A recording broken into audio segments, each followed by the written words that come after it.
बिस्मिल्लाहिर्रहमानिर्रहीम। अस्सलाम वालेकुम स्टूडेंट्स, उम्मीद है आप खैरियत से होंगे। आज हम मुताला पाकिस्तान पढ़ेंगे क्लास दाहम के लिए।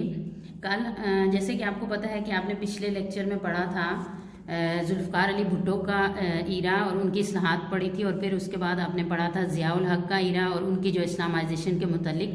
आज हम पढ़ेंगे the era of the government of Mohammad Khan Junejo. Mohammad Khan Junejo का ईरा हम पढ़ेंगे, जो कि 3 साल 1985 से 1988 में। ये जो है वो ज़ियाउल हक के दौर में बतौर वज़ीर आज़म जो है वो मुंतखब हुए थे। ज़ियाउल हक जब आए तो उन्होंने जो है 1973 के कॉन्स्टिट्यूशन में कुछ अमेंडमेंट की, कुछ तरमीम की, कुछ तब्दीली लाई और उसको पार्लियामेंट्री से प्रेसिडेंशियल कर लिया। आपको पता है प्रेसिडेंशियल सिस्टम में जो पावर होती है वो सिर्फ प्रेसिडेंट के पास होती है पूरी, और पार्लियामेंट की पावर को ख़त्म कर दिया जाता है। तो उन्होंने यही किया कि उन्होंने प्रेसिडेंशियल सिस्टम जो है वो इंट्रोड्यूस करवा दिया 1973 के कॉन्स्टिट्यूशन में। और नॉन पार्टी इलेक्शंस का मतलब है गैर जमाती इलेक्शंस, मतलब कि वो लोग मुंतखब हुए जिनकी कोई अपनी जमात नहीं थी, वो गैर जमाती इंतखाबात हुए थे, मतलब कि उनकी अपनी कोई जमात नहीं थी। और उन्होंने फिर 23 मार्च 1985 में इलेक्शंस करवाए और वो खुद बतौर सदर जो है वो मुंतखब हो गए, और मोहम्मद खान जुनेजो जो है वो बतौर वज़ीर आज़म जो है वो मुंतखब हो गए। लेकिन ये दोनों भी नॉन पार्टी जो है वो मेंबर्स में आते थे। उसके बाद जो है मोहम्मद खान जुनेजो का ईरा शुरू होता है कि उन्होंने अपने जो दौर में 3 साल के दौर में कौन कौन सी इस्लाहात लाई, कौन कौन से उनके मेन इवेंट्स हैं, जिनमें सबसे पहले था कि मार्शल लॉ उठाने की करारदाद, मतलब लिफ्टिंग ऑफ मार्शल लॉ। इस वक्त तक ज़ियाउल हक के मार्शल लॉ को जो तकरीबन 8 बरस गुजर चुके थे। मोहम्मद खान जुनेजो जो है जब उन्होंने वज़ीर आज़म का ओहदा संभाला, now come to the next page, तो उन्होंने सबसे पहले जो है वो मार्शल लॉ को ख़त्म करने की एक करारदाद पेश की कौमी असम्बली और सेनेट से मंजूर करवाने के बाद, कि ये जो मार्शल लॉ है अब इसको ख़त्म हो जाना चाहिए, और तकरीबन उनकी इस करारदाद को मंजूर कर लिया गया। और 30 दिसंबर 1985 में मार्शल लॉ उठाने का ऐलान हो गया। उसके बाद मोहम्मद खान जुनेजो बतौर सदर मुस्लिम लीग, जैसे मैंने आपको पहले बताया कि नॉन पार्टी इलेक्शंस हुए थे, तो जो जितने भी लोग हुकूमत में आए थे वो गैर जमाती अरकान थे, तो उनको एक नज़्म ज़ब्त में लाने के लिए इन्होंने एक पार्लिमानी ग्रुप तश्कील दिया, और उस ग्रुप को जनवरी 1986 में एक मुस्लिम लीग का नाम दे दिया गया, कि मतलब एक पार्टी का नाम दे दिया गया जो मुस्लिम लीग थी, और मोहम्मद खान जुनेजो को उस पार्टी का जो है वो सदर मुंतखब कर लिया गया। उसके बाद इस पार्टी को जो है वो पूरे मुल्क में फैला दिया गया। जो सूबाई वज़ीर आला उस टाइम के थे उनको इस पार्टी का सूबाई सदर बना दिया गया, ताकि पूरे मुल्क में जो है ये पार्टी जो है वो जगह जगह इसके दफातर खोल दिए जाएँ और पूरे मुल्क में लोग जो है मेंबर साजी इस पार्टी के अंदर करें। उसके बाद बतौर वज़ीर आज़म उन्होंने गैर मुल्की दौरे किए। उन्होंने जो है वो जर्मनी, टर्की और अमेरिका के कामयाब दौरे किए 1986 में, और इन जो मुल्क थे इन ममालिक के साथ बाहमी दिलचस्पी के अमूर के ऊपर उनके बात हुई और मुख्तलिफ मुआहदात हुए। उसके बाद तरक्याती प्रोग्राम भी शुरू किए मोहम्मद खान जुनेजो ने। 7 मरला हाउसिंग स्कीम, 5 नकाती तरक्याती प्रोग्राम और तालीम की शरह को में इजाफे के लिए भी कुछ मंसूबे जो है मोहम्मद खान जुनेजो ने अपने दौरे हुकूमत में जो है वो शुरू किए, जिसको जो है जो कि तरक्की के लिए बहुत भरपूर किरदार जिन्होंने अदा किया। एक और इवेंट हुआ था मोहम्मद खान जुनेजो के दौरे हुकूमत में, ओजरी जो कैंप था, सानिया ओजरी कैंप, जो कि हुआ था इनके दौरे हुकूमत में, और कहा जाता है कि यही इनकी जो है वो वजह बनी इनकी हुकूमत को ख़त्म करने की। ये हुआ था 1988 में। रावलपिंडी और इस्लामाबाद के दरमियान एक असला डिपो था जिसमें अचानक से आग भड़क उठी और काफ़ी जानी नुकसान हुआ। 1 हफ्ते तक ये आग रही और फिर इस पर काबू पा लिया गया। जिस टाइम ये हादसा हुआ उस टाइम वज़ीर आज़म जो थे वो सिंध का दौरा कर रहे थे, और सदर मुमलिकत जो है वो कुवैत के सरकारी दौरे पर थे। वो जो है अर्जेंट बेसिस पे दोनों इस्लामाबाद वापस आए। फिर एक तहकीकाती कमेटी मुकर्रर की गई वज़ीर आज़म की तरफ से, जिसने अपनी रिपोर्ट जो है वो सदर मुमलिकत को पेश की। इस सानिये के फ़ौरन बाद जो है वो ज़ियाउल हक और मोहम्मद खान जुनेजो के दरमियान जो है मुख्तलिफ अमूर के ऊपर जो है वो इख्लाफात बढ़ना शुरू हो गए। तो 29 मई को जब मोहम्मद खान जुनेजो अपने जो है बैरूनी दौरे से वापस आए और उन्होंने प्रेस कॉन्फ्रेंस की और लोगों को एतमाद में लिया कि मतलब कोई ऐसे इख्लाफात नहीं है, उसी दिन मगरिब के वक्त सदर मुमलिकत ने आर्मी हाउस में जो एक प्रेस कॉन्फ्रेंस की और मोहम्मद खान जुनेजो की हुकूमत को बरतरफ कर दिया और तमाम असम्बलियों को तोड़ दिया। इस तरह मोहम्मद खान जुनेजो का जो 3 साल दौरे वजारत था वो ख़त्म हो गया। उसके बाद एक और इम्पॉर्टेंट जो है वो टॉपिक है जिहाद अफगानिस्तान और महाजरीन का मसला और पाकिस्तानी माशरे पर इसके असरात। ये स्टूडेंट ये 1973 का वाक़या है और ये जो है वो ज़ियाउल हक के दौर में कहते हैं कि बहुत ज़्यादा ज़ियाउल हक के दौर में जो है वो ये इम्पॉर्टेंट इवेंट है, क्योंकि ये रूसी जो आपकी अफवाज थी वो अफगानिस्तान में दाखिल हो गई थी और पाकिस्तान के लिए ये बहुत बड़ा चैलेंज था। ये क्यों हुआ था पाकिस्तान के लिए चैलेंज? क्योंकि जो रूस था वो उस टाइम जो है वो एक इमर्जिंग जो वो सुपर पावर था और अमेरिका जो था वो इमर्जिंग पावर था और पाकिस्तान के ऊपर दबाव जो था वो अमेरिका का था। इस वजह से जो ये वाक़या हुआ था इसमें जो पाकिस्तान था उसने अफगानिस्तान का साथ दिया था और हुआ ये कि जब जिहाद का ऐलान हुआ तो जो पाकिस्तान था उसने इखलाकी मदद भी की अफगान महाजरीन की और रूसी अफवाज को जो है वो भगाने के लिए पाकिस्तान से जो है वो महाजरीन और मुजाहिदीन भी तैयार करवा के जो है वो भेजे गए। 1986 में रूस को बिल्कुल जो वो मायूस हो गया था, उनको पता चल गया था कि वो अब जो है इनका मुकाबला नहीं कर सकते, उनको अपनी शिकस्त साफ नज़र आने लगी और वो उनको अपनी जान के लाले पड़ गए। उसके बाद जो मुआहिदा हुआ रूस, अमेरिका और पाकिस्तान के दरमियान अप्रैल 1988 में, उसको हम कहते हैं जेनेवा मुआहिदा। वो उस मुआहिदे में वज़ीर आज़म मोहम्मद खान जुनेजो भी शरीक हुए और उन्होंने भी दस्तखत किया और रूस ने जो है अपनी शिकस्त इसमें तस्लीम कर ली और उन्होंने कहा कि हम 15 फरवरी 1989 में अपनी फौज अफगानिस्तान से वापस बुला लेंगे। इसके बाद जो इस इवेंट का जो पाकिस्तान सोसाइटी पे जो असर पड़ा वो ये था कि बहुत बड़ी तादाद में, मतलब 30 लाख जो है वो अफगानिस्तान मुजाहिदीन जो थे महाजरीन वो पाकिस्तान आए थे और काफ़ी अरसे तक जो है वो ये इस इवेंट का पाकिस्तान में असर रहा है। कहा जाता है कि इस इवेंट के बाद ही पाकिस्तान में जो है वो दहशत गर्दी जो है उसके वाक़यात और जो बाकी चीज़ें हैं वो उनका दरवाज़ा खुला इस इवेंट के बाद। इसके बाद पाकिस्तान हुकूमत में इस्लामी बहादुरी के एहसास से और जज्बे से इन महाजरीन को अपने यहाँ पनाह दी और काफ़ी अच्छी अनायत की। ये अफगान मसले पर जो जनरल ज़ियाउल हक की जो खिदमात थी, जो पॉलिसी थी, उसको बहुत जो है वो आलमी सतह पर बहुत ज़्यादा पसंद किया जाने लगा और ये जो अफगान पॉलिसी थी इसको अमेरिका और बाकी जो वेस्टर्न कंट्रीज उन्होंने बहुत पसंद किया और इस तरह ज़ियाउल हक का जो ये ज़ियाउल हक ने जो ये काम किया वो काफ़ी जो है वो काबिल तहसीन था। इसके बाद स्टूडेंट्स इसमें से एक लॉन्ग क्वेश्चन का आपका पार्ट है जिहाद अफगान और महाजरीन का मसला पाकिस्तान और पाकिस्तानी माशरे पर इनके असरात।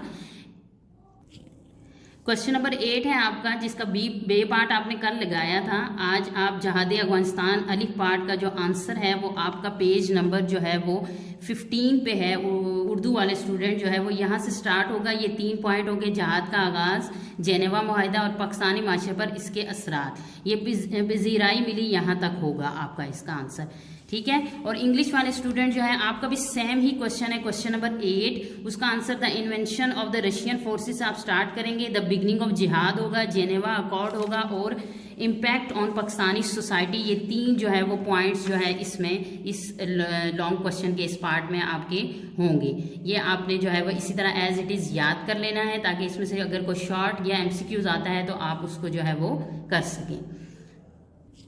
जी स्टूडेंट, नेक्स्ट जो आपका टॉपिक है वो है बेनज़ीर भुट्टो का दौरे हुकूमत। बेनज़ीर भुट्टो जो है वो आपको पता है कि मिस्टर जुल्फ़िकार अली भुट्टो की बेटी हैं और उन्होंने 2 साल जो है वो पाकिस्तान में बतौर वज़ीर आज़म जो है वो ओहदा संभाला। पहला दौरे हुकूमत उनका दिसंबर 1988 से अगस्त 1990 तक रहा और दूसरा दौरे हुकूमत उनका 1 अक्टूबर 1993 से नवंबर 1996 तक रहा। ये कहा जाता है कि बेनज़ीर भुट्टो जो वो फर्स्ट वुमेन है जो इस्लामिक वर्ल्ड में जो वज़ीर आज़म मुंतखब हुई, ठीक है, और पाकिस्तान की भी पहली ही खातून थी जिन्होंने जो वज़ीर आज़म मुंतखब हुई। 1998 में आपको पता है कि जुल्फ़िकार अली भुट्टो का एयर क्रैश हो गया था, उसके बाद आम इंतखाबात हुए। ज़ियाउल हक का इंतकाल हुआ था। उसके बाद आम इंतखाबात हुए, इलेक्शंस करवाए गए, जिसके नतीजे में पीपल्स पार्टी की जो रहनुमा थी उस टाइम वो थी बेनज़ीर भुट्टो, और वही मुंतखब हुई वज़ीर आज़म के तौर पर। और उनके पहले दौरे हुकूमत के जो वाक़यात हैं वो हम पढ़ते हैं कि एज अ वज़ीर आज़म उन्होंने क्या क्या जो है वो काम किए। सबसे पहले उन्होंने आते साथ बलूचिस्तान असम्बली की बर्खास्ती।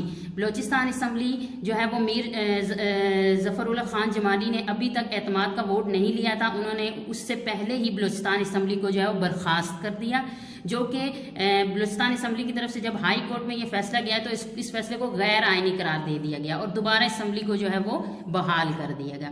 उसके फ़ौरन बाद भी सदारती इंतखाबात हुए, सदर मुंतखब होना था, तो दिसंबर 1988 में गुलाम इसहाक खान जो है वो सदर मुंतखब हुए और उन्होंने शिकस्त दी नवाब ज़ादा नसरुल्लाह खान को।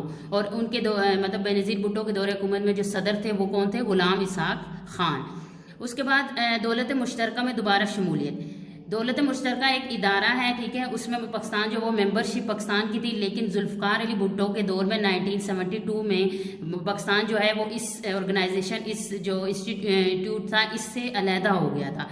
लेकिन बेनज़ीर भुट्टो ने आते साल 1989 में दोबारा पाकिस्तान को जो है वो इसमें शमूलियत इख्तियार कर ली, पाकिस्तान ने इस इदारे में।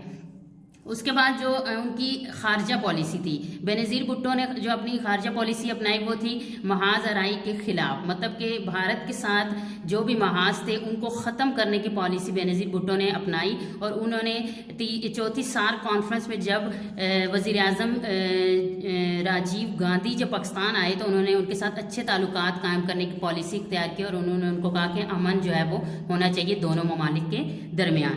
उसके बाद come to the next point, समाजी बहबूद के लिए जो बेनज़ीर भुट्टो ने काम किया, उन्होंने पीपल वर्क प्रोग्राम शुरू किया, पीपल्स वर्क प्रोग्राम शुरू किया और आवाम को मुलाजमतें देने के लिए उन्होंने प्लेसमेंट ब्यूरो कायम की। ये एक इदारा था जिसके तहत काफ़ी हज़ारों लोगों को जो है वो मुलाजमतें मिली बेनज़ीर भुट्टो के दौर में। इसके बाद उनकी बरतरफी जो हुई वो 6 अगस्त 1990 में गुलाम इसहाक खान, क्योंकि पाकिस्तान के सदर थे, उन्होंने आइन की एक दफ़ा थी 58(2)B, जो कि दफ़ा कहते हैं करप्शन की दफ़ा है, और ये दफ़ा लगाते हुए उन्होंने बेनज़ीर भुट्टो की हुकूमत के करप्शन का इल्ज़ाम देते हुए बर्खास्त कर दिया और कौमी असम्बली जो है वो तोड़ दी। इस तरह बेनज़ीर भुट्टो का जो पहला दौरे हुकूमत था वो 1 साल और 8 माह रहा।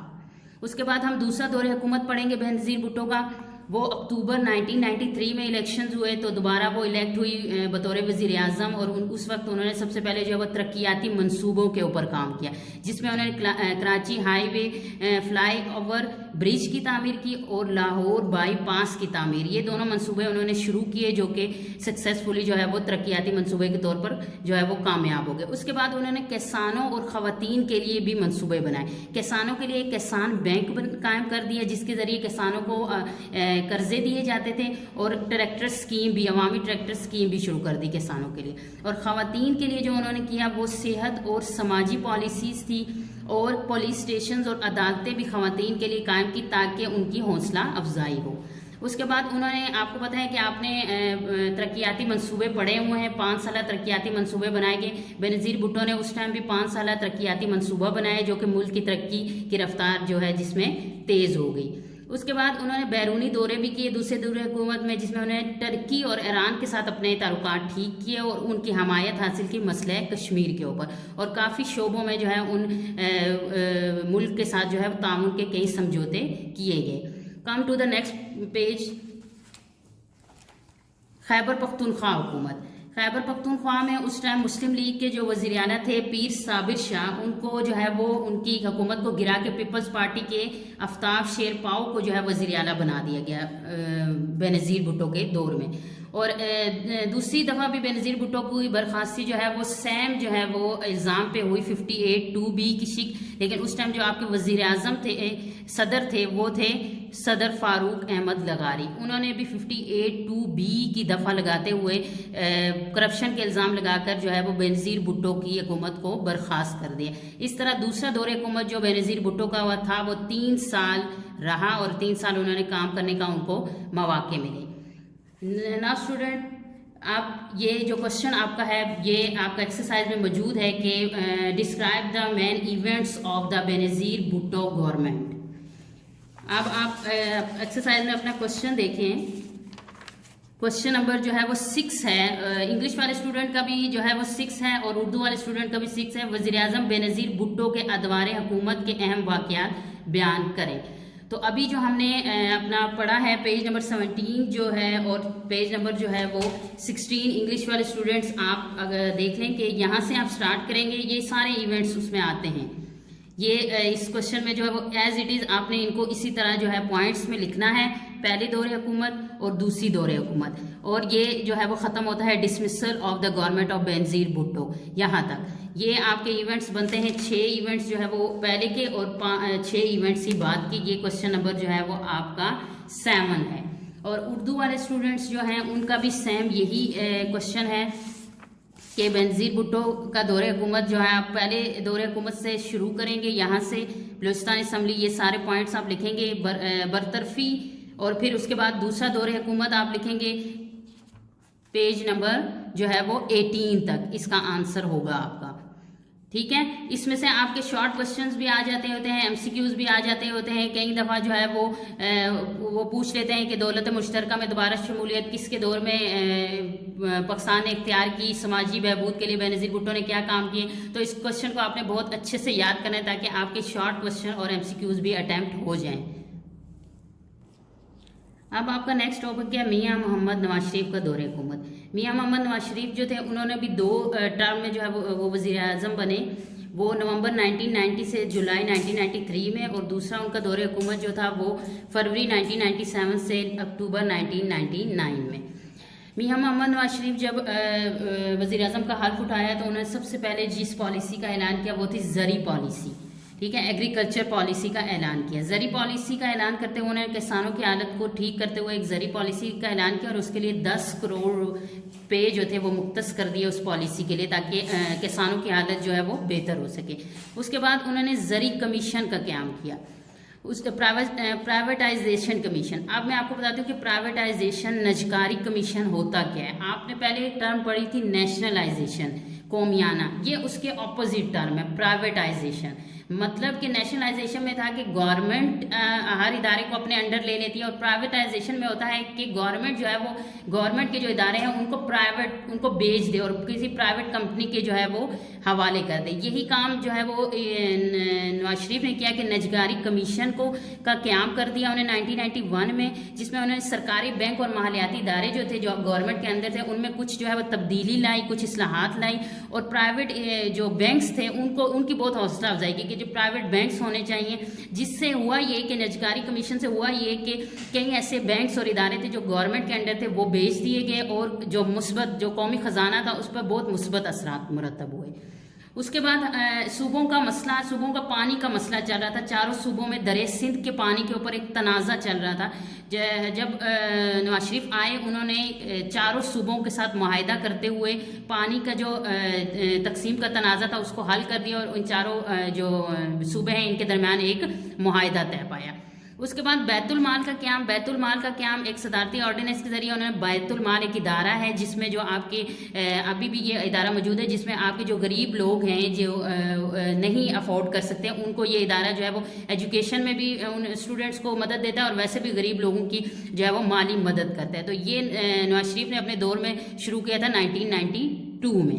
उसके बाद जो खारजा पॉलिसी आपका नेक्स्ट जो है वो पॉइंट है, इसमें भी नवाज शरीफ गवर्नमेंट ने बहुत ज़्यादा मुस्बत जो तब्दीलियाँ लाई। अफगानिस्तान के साथ क़याम अमन के लिए मुज़ाकरात किए गए, मसले कश्मीर के हल के लिए भी भारत के साथ मुज़ाकरात करने की दावत दी गई, लेकिन मुज़ाकरात जो है वो बेमकसद रहे। 1992 में भारत के इंतहा पसंद जो थे उन्होंने बाबरी मस्जिद को मुनहमिद किया, मतलब तोड़ फोड़ कर दी, जिसकी वजह से कौमी असम्बली में पाकिस्तान में करारदाद मज़म्मत पास की गई। पाकिस्तान और अमेरिका के साथ भी खारजा पॉलिसी में ताल्लुकात अच्छे बनाने की भरपूर कोशिश की गई। इराक़ पर हमले पर जो है वो अमेरिका का इराक़ पर जो हमला हुआ उस पर मोहतात पॉलिसी जो है वो अपनाई गई। अगला आपका पॉइंट है अवामी मनसूबे जो है नवाज शरीफ गवर्नमेंट में अवामी मनसूबे भी जो है उसके लिए तामीर वतन प्रोग्राम शुरू किया गया, खुद रोज़गार स्कीम शुरू की गई, motorway project, yellow cap scheme वगैरह जैसे अवामी मंसूबे जो है वो शुरू किए गए। नवाज शरीफ गवर्नमेंट के पहले दौरे हुकूमत की बरतरफी कैसे हुई कि सदर गुलाम इसहाक खान ने आइन की शिक 58(2)B का सहारा लेकर नवाज शरीफ गवर्नमेंट को बरतरफ कर दिया।